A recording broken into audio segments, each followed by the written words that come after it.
It's pretty obvious that Pokemon HeartGold and SoulSilver have been released to make the wait for a true sequel to Pokemon Diamond, Pearl, and Platinum a little more bearable. After all, it's reviving the script from the classic Game Boy Color versions of Pokemon Gold and Silver. But this isn't just a mere port. And it wouldn't be fair to dismiss HeartGold and SoulSilver simply because it's based on a 10-year-old adventure. Nintendo and Game Freak did a great job rebuilding the 8-bit game with the Nintendo DS upgrades. And the addition of a cool little gadget called the Pokewalker makes it hard to resist.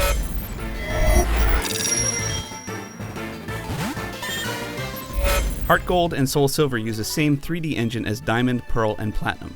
It's a solid engine that does a pretty decent job mimicking the art style that the team established back on the Game Boy, but with added depth thanks to 3D structures like buildings and mountains. The game also keeps the audio in check, for better or worse. The soundtrack is great and features some great tunes to go along with the action, but the Pokemon growls and cries are still rooted into the scratchy Game Boy chip sounds.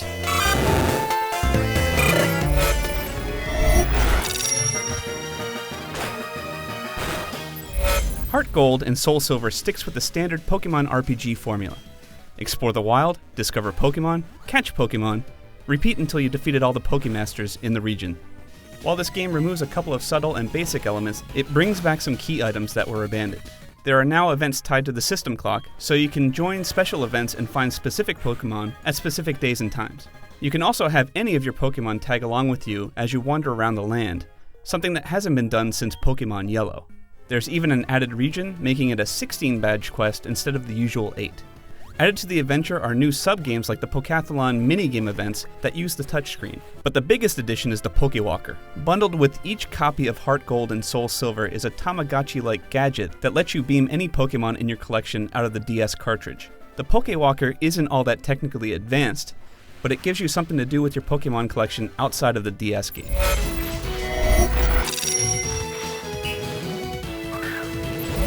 Because they have to stay compatible with the other Pokemon games, HeartGold and SoulSilver don't stray too far from what Diamond, Pearl, and Platinum already do. But even if you played through the earlier DS games, the new additions like the Pokewalker are enough for you to dive in one more time. And if you haven't jumped into Pokemon yet, this is a great starting point. Check out my full written review of Pokemon HeartGold and SoulSilver at IGN.com.